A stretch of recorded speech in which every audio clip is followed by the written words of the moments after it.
This week on the podcast, Carrie and I are talking about the price increases at Walt Disney World and Disneyland and our perspectives on why, just why. And then I'm sharing the details about my trip to, wow, a non-Disney destination. Can't believe it. Stay tuned to hear how I enjoyed the trip to New York and my Norwegian cruise. You're listening to the Pixie Dust Fan Podcast. Hi, I'm Francine. And I'm Carrie. We're two best friends who can't stop talking, usually about Disney stuff. Sometimes we have fascinating guests, and sometimes it's just us, but it's always positive and fun. We're happy to have you join our chat. Thanks for listening, and let's get started. Hi, Carrie. Happy birthday, pal. Aw, thank you. I don't have any, what do you call those things? The The blowers? No blowers. No rattlers. Or whatever. Yeah. After last year's birthday, I don't think it could be topped. Yeah, last year was a fantastic day in Walt Disney World, so I don't think we can top that. Yeah, you woke up to your one bedroom villa being just transformed. The decoration transformed. the just exquisite decorations that were all abound. I was 100% a Disney princess that day. That's for sure. Mm-hmm. Yeah, that was a really good day. Too. I had the tiara to prove it. It was a really good day.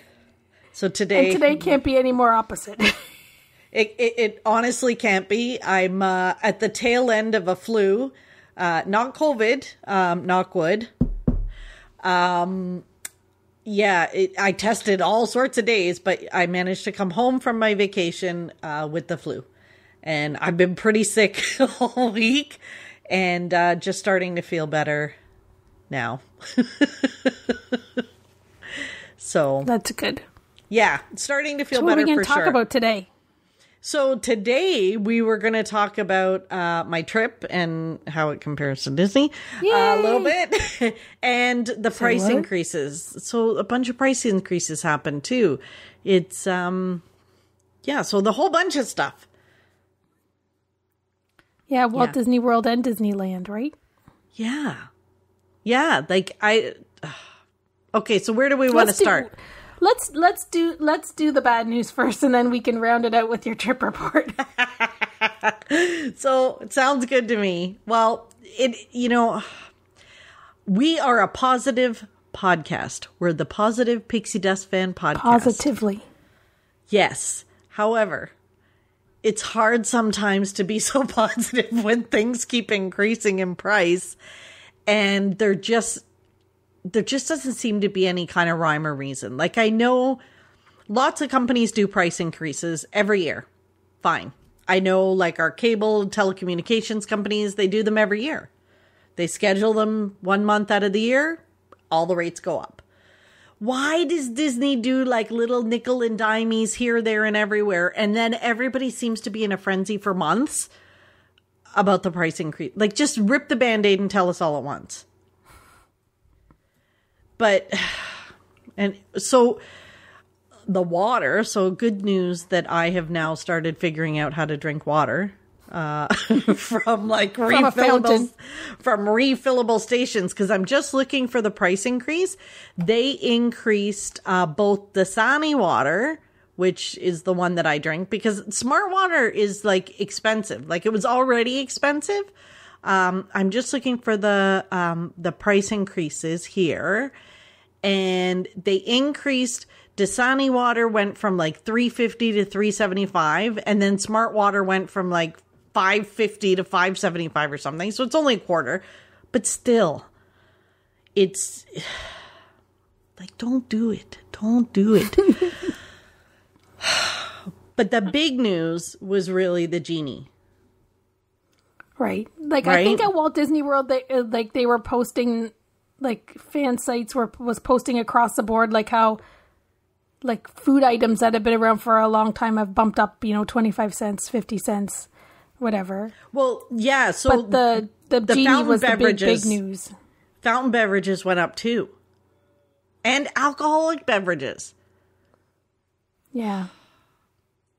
I wonder if the cost of a pretzel went up. I hope not. You know what? I don't know. But apparently, like Jock Lindsay's Hanger Bar, 50 cents more for a beer, while mixed drinks were 50 cents to $1 more. Like, that's... Wow. Cotton candy went up a quarter. Quick service all over the place went up. Yeah, that's what I was reading. I was reading that article about where it was like gave a bunch of like examples. The regular things, examples, and how the prices have bumped up a little bit. Like it is a lot. Like that's one thing I noticed after COVID. I don't know how much the prices have jumped from before to now, but it just seems like the eating there is so much more expensive than it was before. Or I don't know, maybe it isn't, but it just seems that way. Here's the kicker. Lunch at Be Our Guest. It increased from $62 to $67 for ages 10 and over. And for lunch. We talked about this before that I walked up on my solo trip and said, have you got availability for lunch? They said, yes, come on in. I was like, woohoo. And she's like, it's a fixed price menu and it's $62. And I was like, what? No. I am not paying $62 to come and eat a quick service meal inside. Like, no, not happening. Like, I can barely afford to stomach paying that for a table service. Now it's $67. It's almost $70 for lunch. And really, when our dollar's horrible, like that's $100 meal. In Canada, that's $100. Or close to it. Getting pretty close. Well, we convert. Yeah. With the tip, it would be $100 at least. It could be more. It's really bad. Yeah. Right now, so, and I think given the kind of frenzy that everybody's talking about, I don't know if you saw in our Facebook group today, somebody posted like, give me your dining strategies and stuff like that. I have a friend who's going and her window's about to open. And my advice to her was, tell your friend that her trip is not made or break on a dining reservation. Like, honestly, there's such a frenzy online about like, if you don't get this reservation, you don't get bibbidi bobbidi, you don't get this, then what's the point in going kind of thing. Mm-hmm. And quite honestly, it's just not true. And I think there's such a focus on getting those things and spending that kind of money that just isn't there. Like, you don't have to go and spend $67 on lunch to have a good day at the Magic Kingdom. Exactly. Right? Go get some corn dog nuggets over at Casey's and have a ball. Some ice water and ice cream later on in the day. Well, the Sunny's still kind of affordable, but yeah. But still, yeah, I get the free ice water. Yeah. Tastes better anyway sometimes. Yeah, and I think too, like, I know before, like, the dining plan was so controversial, right? Like, you're paying more, you can eat way, less or whatever. Yeah. But I can't imagine, like, going on a trip where you want to have a sit-down dinner every single day, like, what your credit card bill is going to be at the end of that trip versus having the dining plan where, okay, maybe you're breaking even or maybe you're whatever, spending a little bit more. Maybe you're maxing that bad boy out and getting the best meals and the best snacks and you're making bacon on it, but it's prepaid before you go. Like, I can't imagine, like, people still want to do all the dining when they go, regardless of the cost, or maybe people don't realize it until they're there. Maybe that's it. Maybe. The cost of it, or I don't know.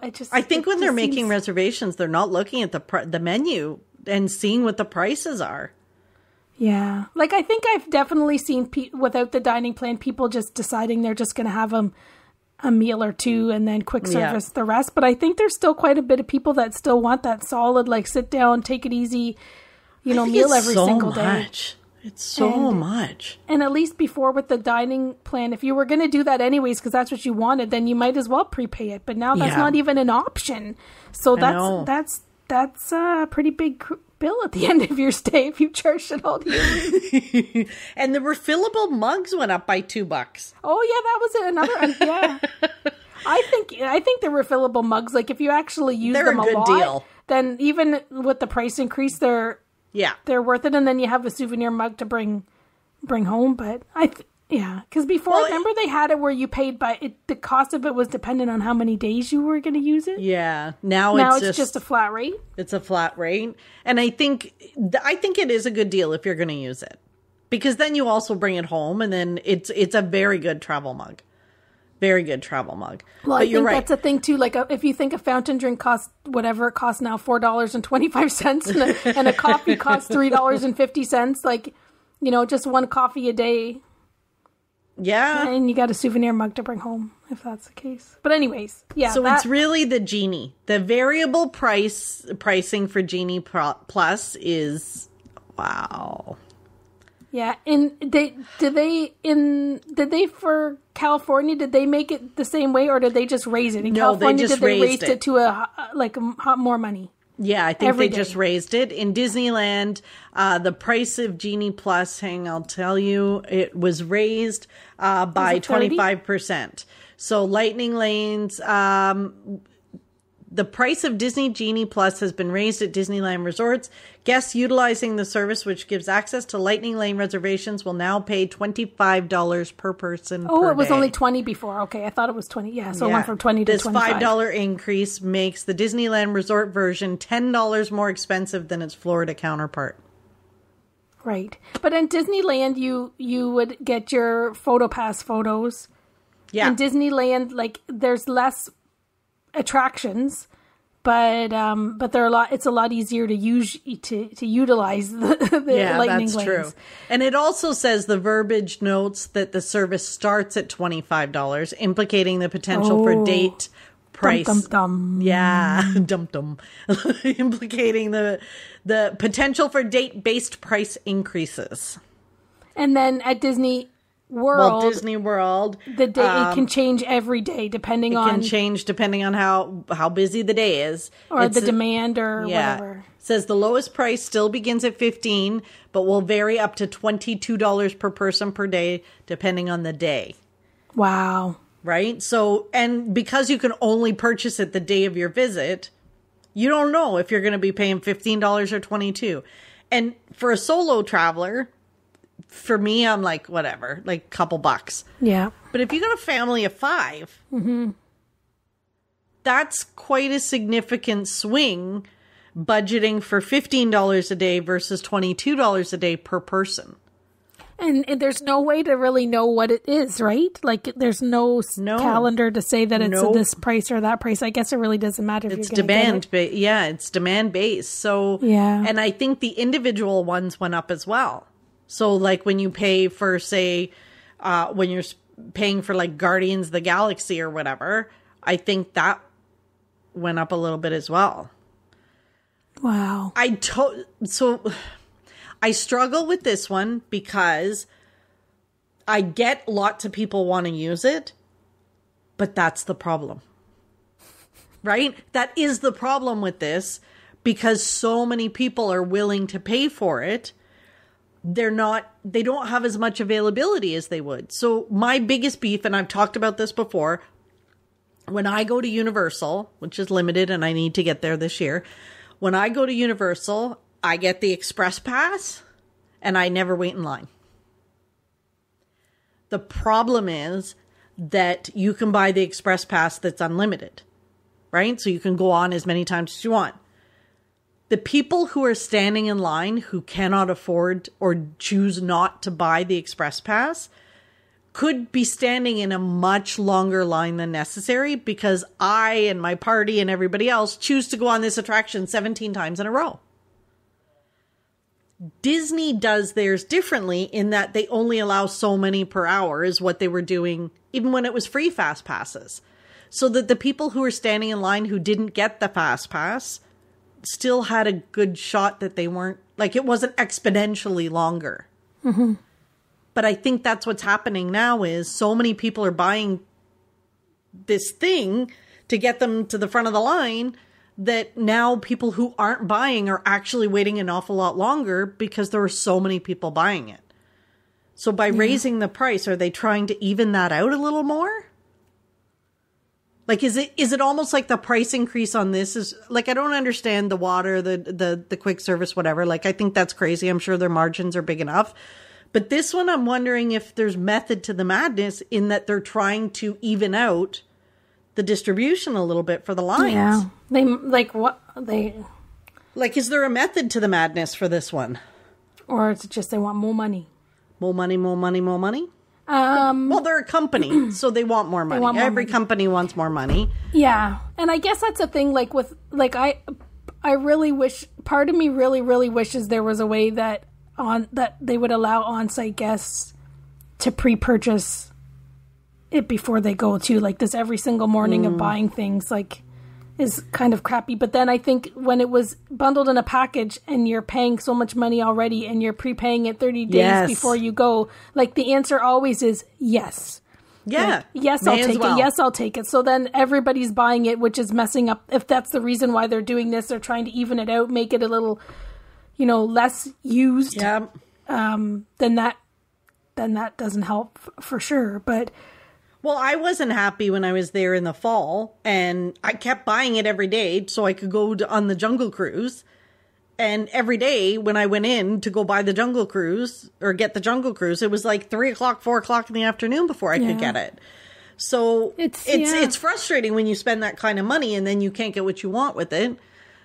So maybe that's what the price increase is designed to do, is to discourage some, because it is so popular. And I wonder, like, but is there a world that, like we've been going and it's been busy, like, so, like, it seems busy all the times we've been. This year seems to be as busy as it's ever been. Yeah. So is there supposed to be a real Walt Disney World again where you absolutely can go to the parks and not feel that you need it? Like, people are making that choice because they don't want to spend the money. Are they making can there be a world where you're making that choice because you don't really need it? Because the wait times are reasonable and you're willing to wait, that amount of time versus, buying it because you feel that's the only option you have. But I think that world only exists when less people buy. Like, it's almost like the catch-22 in which one comes first.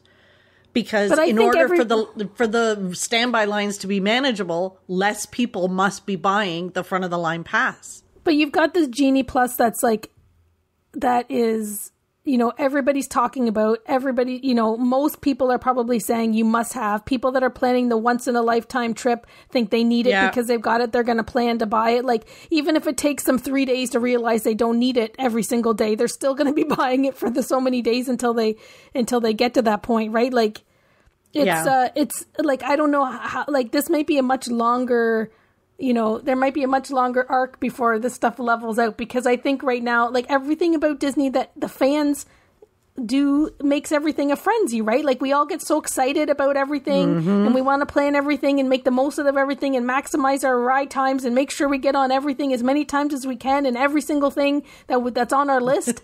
So we're going to buy Genie Plus, and most likely most are going to buy it still if it's $22 a day, because they're going to, especially if they're new at this, because they're going to think they have to have it, because we go on Facebook groups and we go on fan sites and they're horrible for that. And we need this. So I don't know. I think it might be a while before this evens out, right? I'm with you. I was thinking the other day that I have to sit down and write a blog about why I think Facebook groups and fan sites have ruined a first-timer's experience to Walt Disney World, because I think they create such an incredible frenzy that make people think that, if you don't have Genie Plus, if you don't get on Guardians of the Galaxy, like, do you know how many great attractions there are at Walt Disney World? But people are so fixated on the newest, latest, and greatest for their very first trip or their second trip that they almost feel let down if they didn't get that one thing that everybody online's talking about, which is crazy. If you got on Space Mountain 3 times, that's a good day, right? Like, who cares about Guardians of the Galaxy if you got on Tower of Terror? Like, I think we've forgotten, and we're all part of the problem in the fan community and all that kind of stuff, that I think we've created such a frenzy for people that are just going to enjoy a vacation. Like, it's a vacation. A vacation should not be this stressful. It just shouldn't be. But that's my mini rant. But it's not, but I honestly don't think it's necessarily Disney doing that to us. I think it's the fan groups, the bloggers, the vloggers, the this, the that, and everything that make people think they need to have a PhD in Disney before they can go. Yeah, or like, it's whatever their recipe is a perfect Disney, perfect Disney day. And That's my rant. I don't know. It's just and it's been so busy. It's been so busy. Yes. It's just been so busy, right? Like, no matter what, it's all year long. Like, I don't know if there has been reasonable wait times, or if those windows of like kind of what we're saying, like, it's not this, like, take it easy, like, go this way, go that way. You don't have to rely on, like, make the day what you make it, and whatever, like, do your best and have a great time. But I don't know if the crowd's being so busy, if even, that's what I worry about. Is that even reasonable to say, or like, they're going to go and be slammed and because everything's, is this the future of Disney where we're just going to be crazy busy nonstop, or will it kind of go back to where we saw like little pockets of times where, things were reasonable, or, the mornings were, can you still go in the parks in the morning and zip around and get all the stuff not done that you needed to do, or is... I don't know. So. In these types of crowds, like after April 1st, when the 50th is done, is it going to be like, is it going to be like a ghost town? There's going to be tumbleweed going down Frontierland. You'll hear like the whistle, the cowboy whistle. Right? Well, maybe. Honestly, in Frontierland, the shooting arcade, last time I was there were like 6 families in there. I've never seen it that busy since the 70s. Yeah. But there's... I was watching videos of when after the hurricane, and like when they were first going into the parks and how slow it was, and whoever I was watching was like showing that area, and like nobody was in there. And I think like I remember my very first trip in the September, like school was like, it was over the Labor Day weekend and into September, and like that's what I experienced, like a Magic Kingdom that was empty like that. I love those days. Maybe one day, but I mean, it's not good for business. It's not good for business. The company itself is not going to do that because they are a corporation. They need to report to their shareholders. They've made a profit, and the bigger the profit, the better their shareholders do. But there needs to be a park that for the people that don't want to spend the $22 a day for their family of 5, that they can actually get some things done and don't leave saying, oh, well. That's where they have to figure out the balance between making money and the guest experience, because Disney built their entire brand on the guest experience. And if that guest experience starts to decline in their research, then that's what's going to speak the loudest, right? And really, as we wrap all this up, I'm thinking of all the people that I've talked to that are brand new people that have went in the last 9 months to Walt Disney World, and all this stuff we're going on and on about. They all come back and they say it's the best trip ever. Exactly. Regardless of if they prepaid their Genie Plus, had to pay for it the day of, had to pay $22, had to pay $15. Don't care. They do all come back and say, so maybe the moral of the story is the Disney bubble is just reigns supreme. It just Damn it. The Disney bubble is still the most magical place to be ever. Yeah. Always. I don't care whatever happens there, it's still better than reality. Always. Yeah. For sure. Yeah. But we're speaking about the Disney service, and that kind of dovetails into my trip. Should we talk about my trip? I'd love to talk about your trip. I'm so excited for your trip. I was so excited to hear a trip of a different place, of a different land, a different lore. I couldn't wait. I'm all ears. So all ears? Carrie, I went on my very first trip to New York City. Yay! And let me tell you, it was a little tiny plane that we went on. Like really, How really, little really. was it? It was pretty little. Even the seats. And then when the plane took off, I swear it sounded like the bolts were rolling down the aisle. But but anyway, we landed in LaGuardia. It was fun. I got my first New York City ride in a taxi. It was awesome. Was it yellow? It was yellow. We took yellow cabs everywhere. You know what? I know that they have Uber and Lyft there, but I was not comfortable to do it there because I don't know it. It's such anyway. So we stayed at a Marriott. Carrie. Who suggested that? Right in Times Square. So we paid a lot for this Marriott, but whatever. We were only there a couple nights before our cruise, and we had such a great view of Times Square. It was crazy.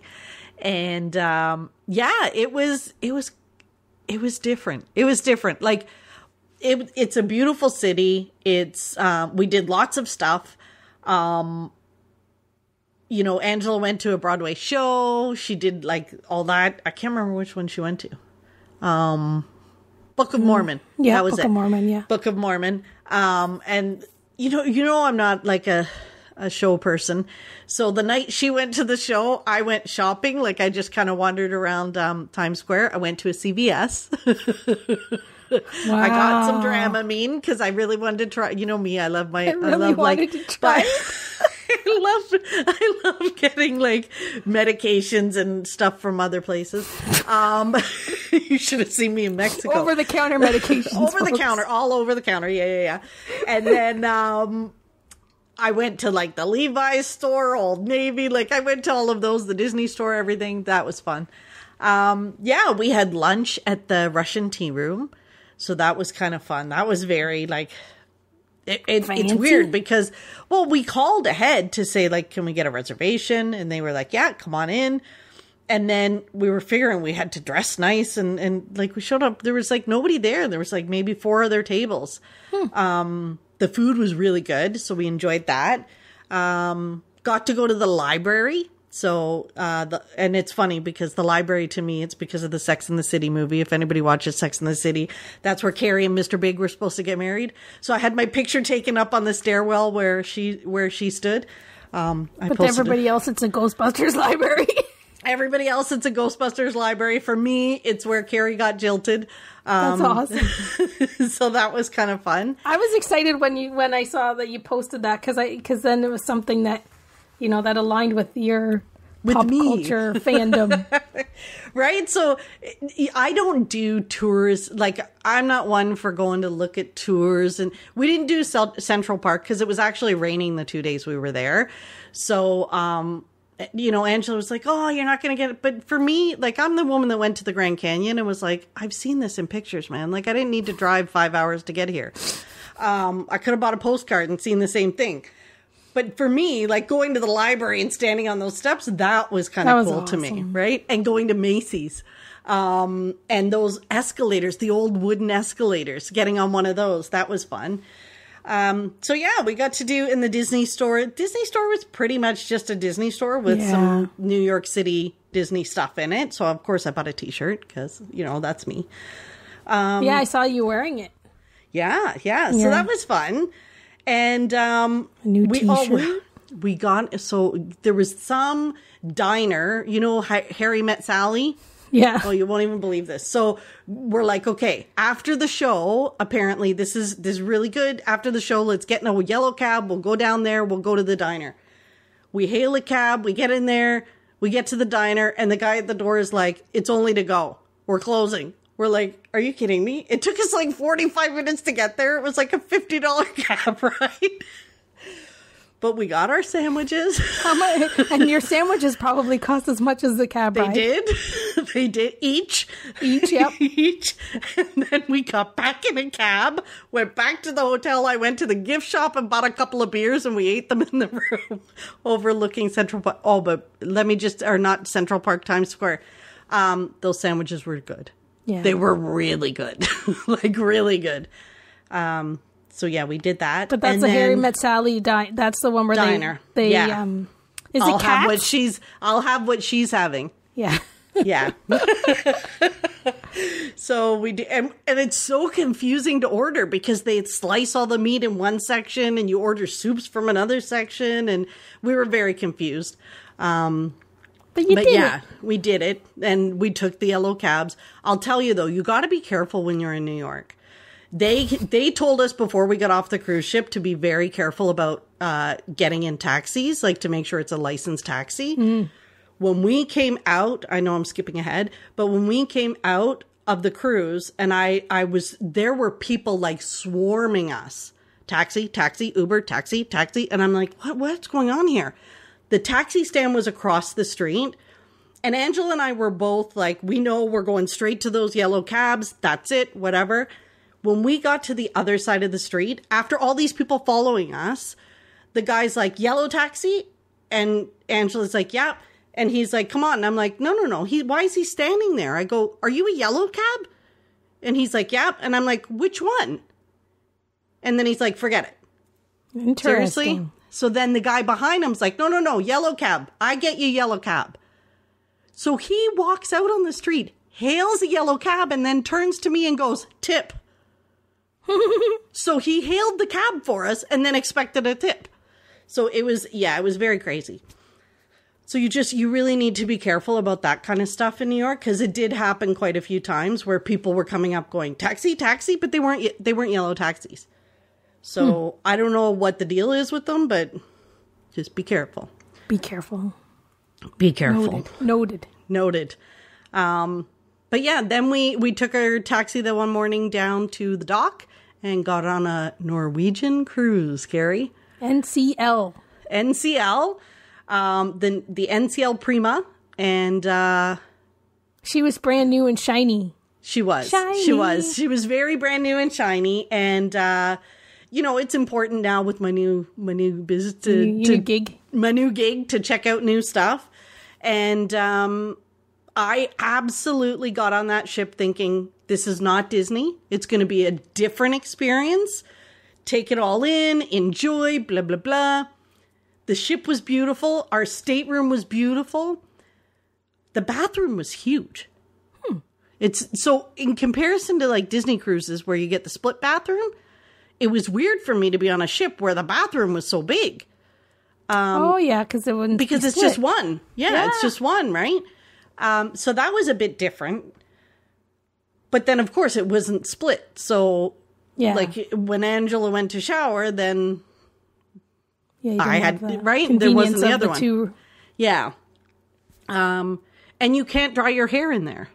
So the hair dryer is at the little desk in the room. That's one of my most favorite parts of your pictures. Yeah. And it's in like a little holster. There's a little holster on the desk. But if you chose to, you couldn't so one night I was getting ready for dinner and she was watching something on TV. But I can't dry my hair if she's watching TV. So that was just a bit weird. Because you can't unplug it and take it in the bathroom. There's no plug. So that was different.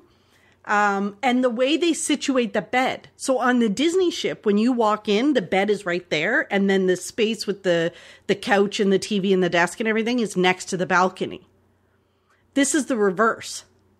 So when you walk in, it feels so big because there's all that empty space in the middle of the floor where the couch and the desk is. But when you go on the balcony, you got to kind of almost wiggle around the beds. And because they were single beds, they split the bed. So it's like a queen bed, but they're two singles pushed together. So when we said, can you split them? Because, we're not sleeping together. When they moved the one bed to give us the room between them, then it was almost right up against the door. Yeah, I guess it would be, wouldn't it? Well, yeah. Yeah. So that was different. Well, that's one thing I think traditional cruise ships maybe not all of them, but generally that's what their beds always do. And I don't think a Disney ship has ever had a bed that did that. Where you could split out the beds. But generally, I always think so what happens? You're going to fall down between the two beds. Well, if you push two beds together, is there not an opportunity to fall down between the two of them? No, I think that the cruise industry figured that out many, many years ago. Well, just think, you and your husband get into the bed and then you roll in the middle and then... Bloop. I'd be more worried about sleeping in that single bed and rolling over and falling on the floor. Because you're used to having a big bed. There were a couple nights I almost fell off, honest to goodness, because I went to turn and then I was like, whoa, because I felt myself falling off the bed. So it was one of those, you almost had to sit up and then carefully turn over. So, yeah. So the room was beautiful. Room was beautiful. The ship was beautiful. It was huge, Carrie. Deck 17. Come on, man. So there was a lot. The day I went to go get pictures on the ship, so I was checking everything out, I had 10,000 steps. Yeah, on a ship. You're supposed to be relaxing. Yeah. They had a go-kart track. They had ping pong tables. They had a virtual reality whole club. It looked really cool. I went in and checked all that stuff out.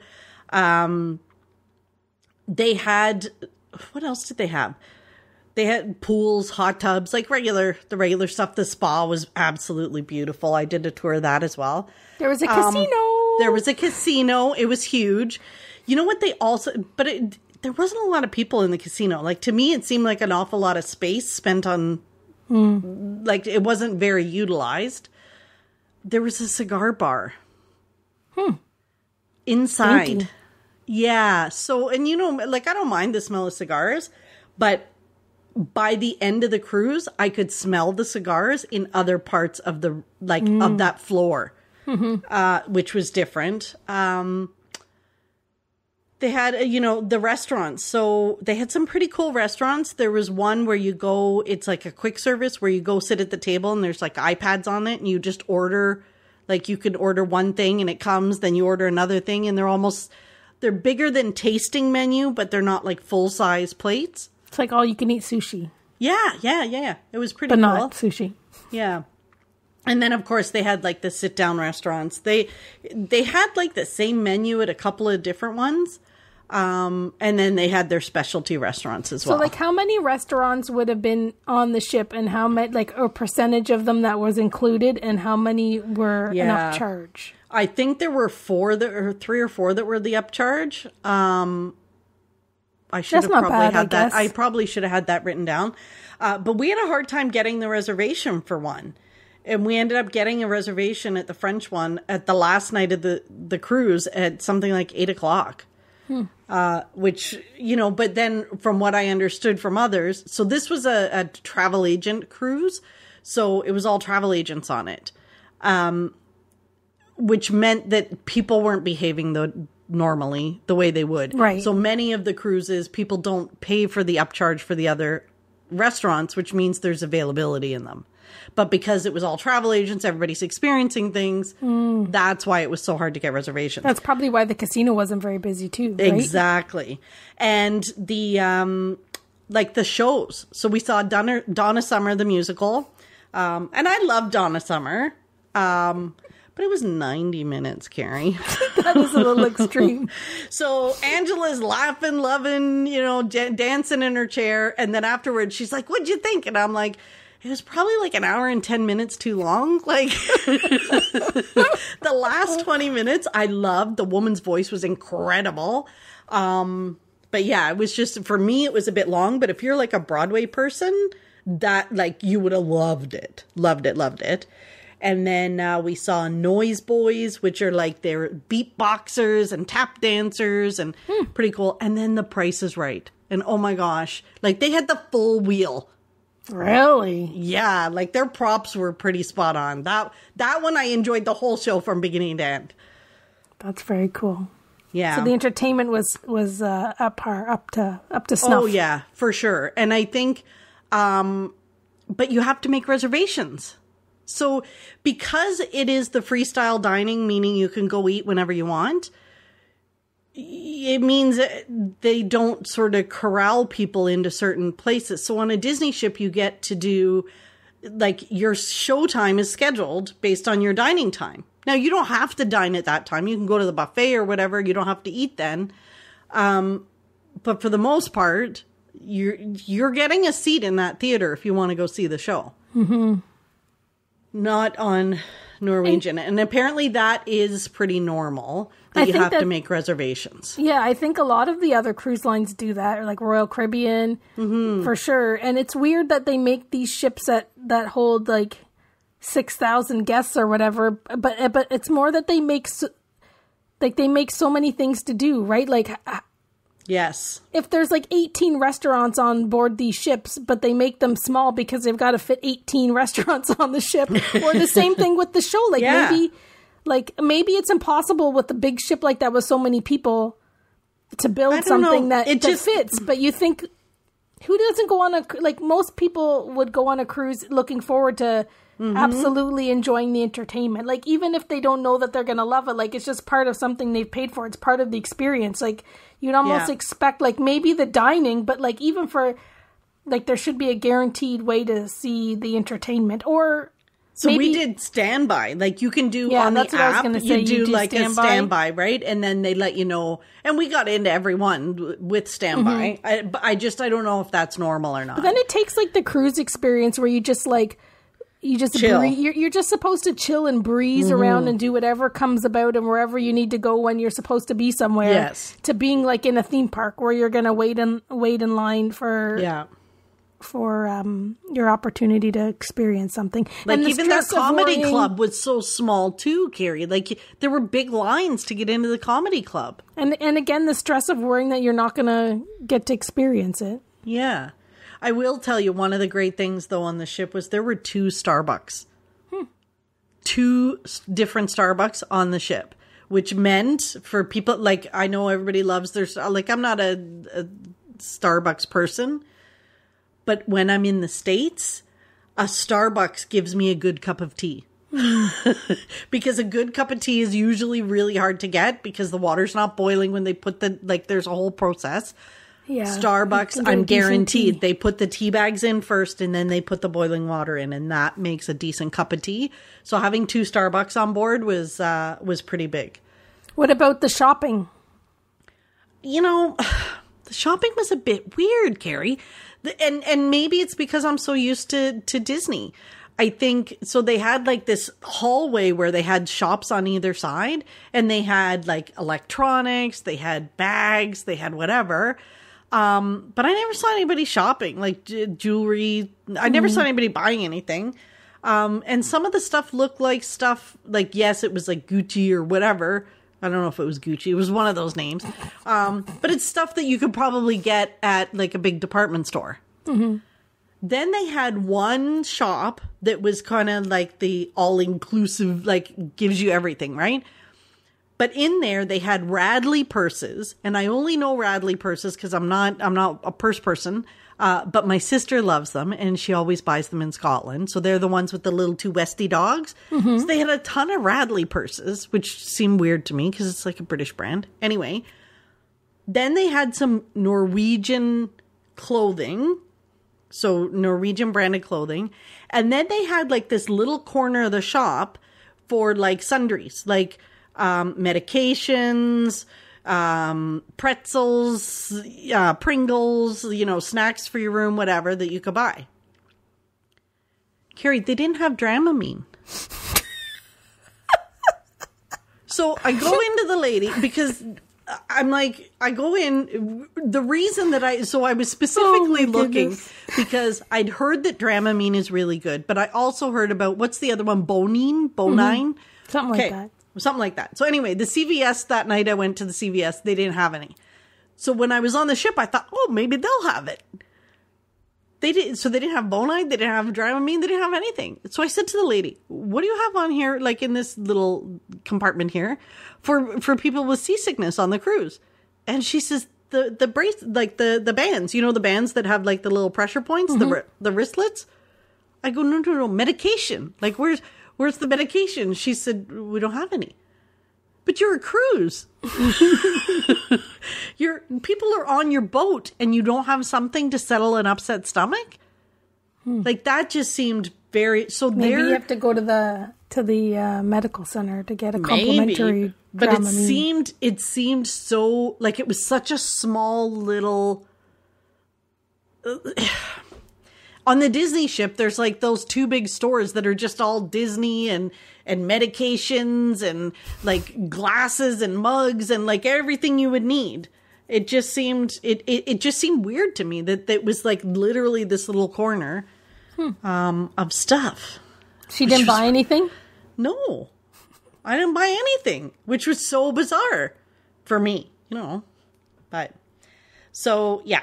That was that. What they did have at the rooms, though I will tell you, they had like these little iPad, like little tiny, maybe like iPhones, inside your room.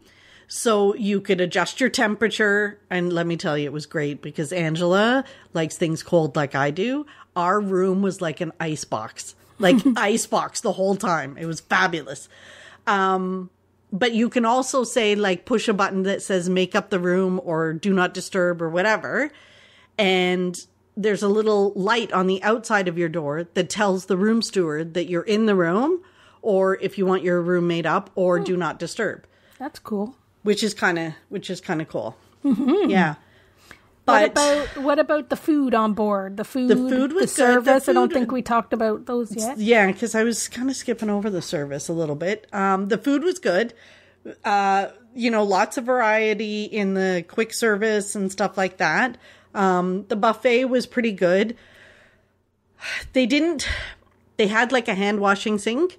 But by day 2 of the cruise, they weren't making you wash your hands when you went in. Like, it was kind of your choice. Which I thought was a little odd. Like, there were no COVID stuff on board, which I'm okay with. But because even before COVID, Disney had like those little towelettes they used to give you to sanitize your hands before you went into the buffet. Mm-hmm. Whether you wanted to or not. Whether you wanted to or not. Like, you didn't get to go, you just took it, right? So yeah, I thought that was a little odd. The food was really good though. But again, there were quite a few things that were just upcharges. So the day that we ate at the place with the iPads, I saw this dessert and I'm like, oh my gosh, that looks delicious. And I went to go get it and it was $4. And I was just like, to me, it was just weird. Service. That was probably the place where I most said, this isn't Disney. Yeah. I 1,000% know that the people on board are working and it's a job for them. And I know it is for the people that work on Disney ships. But on a Disney cruise, I have never felt like they were doing a job. I never felt like they didn't want to be there. I never felt like I was an imposition to them. I felt like, and I don't know whether because it was a travel agent cruise or whatever, that these people were understaffed.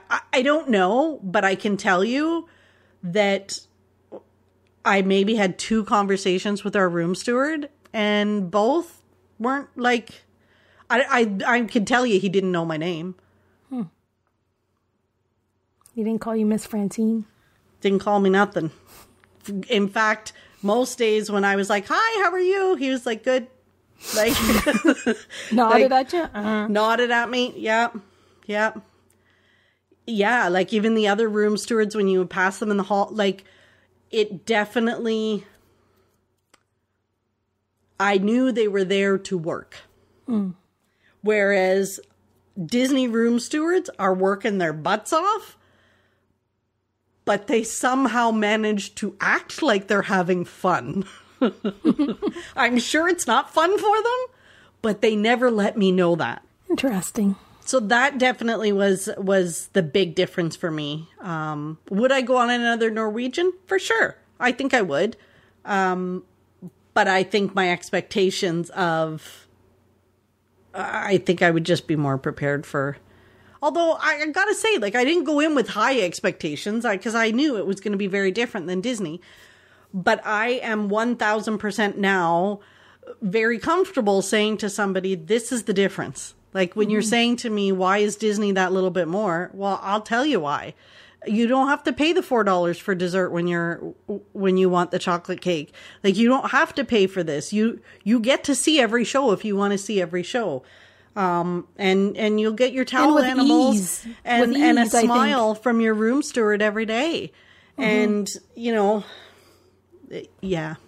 Even with the show stuff and it being more simply like just laid out for you that you don't have to worry about missing something or like just the fact that they give you everything and it's just like it's a no thought vacation, right?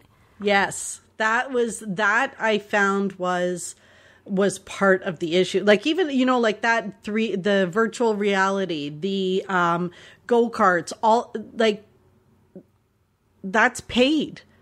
So if you've got your family on board and they want to go and have all of these experiences. Now I did not do the slide.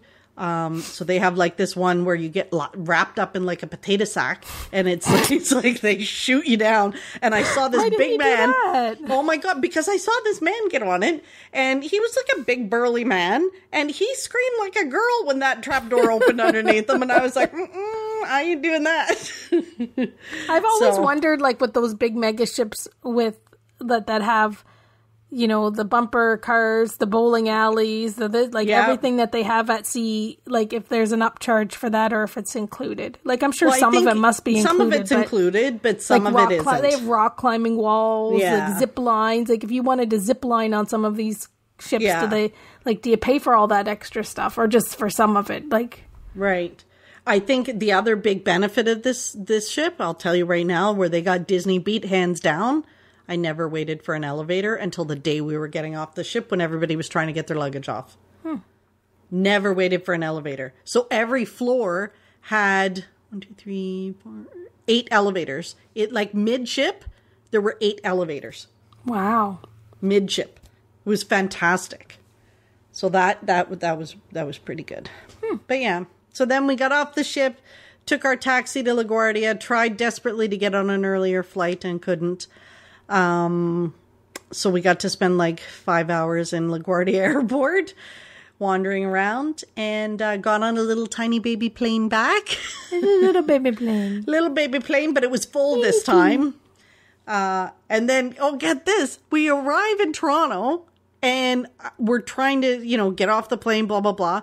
I get to the front. I say thank you to the pilot. I turn left and I see outside. I'm like, where's the thingy? Like the thing for me to walk in the terminal. Oh, no. It's like 12 big deep steps to get me down on the ground. That's the sign of a little baby plane. Yeah. A little bitty plane. So we were like in the bowels of Toronto Pearson. Yeah, I've been there before. And then by the time we get to the bags, I go through Nexus, Angela waits in line. I'm like, don't worry, I'll go get the bags. I'm standing at the carousel, standing. Angela comes out. I said, the bags still aren't here yet. I don't know. I go, I'm looking at my tile here. It says they're here, so it's got to be like, they got to be just getting ready to load them up. And she goes, it's not the bag behind you. I go, what are you talking about? She's like, there's my bag, there's your bag. So apparently our bags had already come through. Oh, wow. And been taken off the carousel before I even got out the line. I was standing in front of them. That's interesting. So, Delta, quick with the bags. Yeah. Maybe that little itty bitty plane had to go somewhere else. Oh my goodness. Yes. So Carrie, that was so I've like, blah, blah, blah, blah, blah, but that's my trip. That's cool. Yeah. I liked it. So another 2 months, little month and a half before I get to go back to Walt Disney World. Yay. To celebrate somebody else's birthday. Yay. No jinxies. Oh, you and your jinxies. Come on. You're going to be fine. There's nothing to worry about. Now it's all back to normal. Now everything's back to normal. It's no different than when we used to travel and you get a cold before you got left, right? Maybe not that close back to normal, but I'll take a little bit of it. Just take it. Yeah. Cool. Well, I like that. Thanks for sharing. Because I think it was pretty exciting to watch you on your stories and see what you were up to and seeing you enjoy something a little bit different. Because you were enjoying it. I was worried you're going to be like, New York City. I hate this place. Cruise ship. I can't find my way around it. And then I'm seeing all these pictures of you having a blast. So, well, I think for me it was really just knowing what I like to do and what I don't like to do and doing it, right? It some of the meals were probably I would never normally spend that kind of money to go to lunch that we spent at the Russian tea room. But I figured it YOLO. Yeah, exactly. I just figured, you know what? I'm never going to be back to do this again. So why not? Yeah. Good attitude. It was good. It was very good. Awesome. Cool. All right, Carrie. Yep. So I've missed all sorts of stuff, but it's that time of the podcast. What was your pixie dust this week? What brought you joy? My pixie dust was that it was last weekend. I cleaned out my bedroom closets and I donated like 3 bags of clothes. Wow. It was glorious. That is just good. Just felt good. Doesn't it feel good to purge? Mm-hmm. I needed to. And it was not just like the purging. It was like actually forcing myself to focus on something different than like work. Yes. Or what, like I had like, I didn't have to do it then, but I had to do it. Like I forced myself last weekend to make like a personal to-do list and accomplish the stuff on it because I've been so busy that I'm not even allowing myself to have that personal to-do list. Like I'm not even letting myself write the list down. Like it's just like, whatever, I'll do it later. And as the weekend was approaching, I took a day off of work because it was our long weekend. I was determined that I was not going to let the weekend pass where I didn't do any work or didn't do anything personal. So it felt, it was really it was more of that than actual cleaning of, like, that was something that needed to be done, but it was more like forcing myself, and I was glad I did it. It felt a lot better. Good for you. Yeah. So good for you. It's important to really prioritize personal stuff and just things that are for you that aren't work related. Like I know, and we've talked about this before, between our unmagical jobs and our side hustles and the podcast and everything else, it feels like we work all the time. I mean, I don't really like this is quote unquote work, but it's not work because I'm just chatting with you. But yeah, same thing. Like we don't find the time to do stuff that's just personally to make you happy or make you feel good. Mm-hmm. Good for you. That's it. Good for you. So now you have more room in your closet. No, not really. I just had a lot of extra stuff for the rooms. I did the drawers. I did the closets. Woohoo! I did it all, and it's all still full, but it's organized. Like I've got it all organized nicely, and it's full, and I still got rid of a lot of stuff. But it feels good. Good for you. Absolutely. So what's your pixie dust? Well, my pixie dust, it would kind of be hard to say. I mean, we're recording this on Sunday. It goes live on Wednesday, and today's my birthday. Yay! So I kind of have to say that's my pixie dust. It's my birthday, and I'm spending it, slightly under the weather, but home alone. I've got some work to get done today after all that talk about personal stuff, but it'll feel good for me to get some of those work to-dos off my list. That will actually bring me lots of pixie dust because I don't like having all these to-dos hanging over me. So, yes. It's like best birthday ever. What are you going to have for dinner? You know what? I don't know. I have a frozen pizza in the freezer. Maybe you should order something in. And you could just go on figure it out now and order it for dinner time. And then you don't have to think about it before dinner. And then it'd be like, ding dong. Surprise, happy birthday to me. Maybe that's what I'll do. Maybe I'll order some dinner and I'll order a dinner. Because you'll be working like crazy and then you'll end up putting a frozen pizza in. So maybe you should order something now and then you don't have to think about it or worry about it. And then at dinner time, you'll be like, well, happy birthday to me. I'll order some cake or dessert to go with it. Yeah, I think that's what you should do. I think that's a great idea. You can focus on your work and getting all kinds of stuff done this afternoon. Get this done. I got to get this edited, the web page up, all that stuff done. And then when your food arrives, you'll be like, this is exactly what I needed. Exactly. Exactly. See? That's it. Yes. So that's the beauty of recording these podcasts, Carrie, is I get to spend another hour with you because when we hang up, I get to hear this all over again. I'm sorry, pal. I'm really, really sorry. Oh my gosh. Honestly, I have looked into different services to do this stuff for us, but they're so expensive. And we don't make money from the podcast. It costs us money. So we just do it for fun. We do it for fun. So I can't justify spending the money on it, but, we have fun doing it. And I had people reach out about last week's podcast saying that they have trouble packing too when they're going somewhere other than Disney or Vegas. Marla was saying she only goes to Vegas and Disney. Like she doesn't know how to pack if she was going somewhere else. So we're not alone. We're not alone. I'm glad. Yes. Yes. Well, thank you guys again for listening. And if you enjoyed the episode, please tell a friend. You can leave us a review on Apple Podcasts. And we'll be back next week with more fun. Thanks for listening. Bye.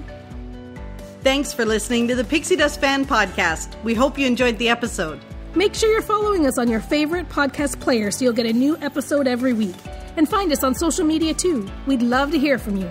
Till next time, remember, you are never too old to be young. Chase your dreams and design your own happily ever after.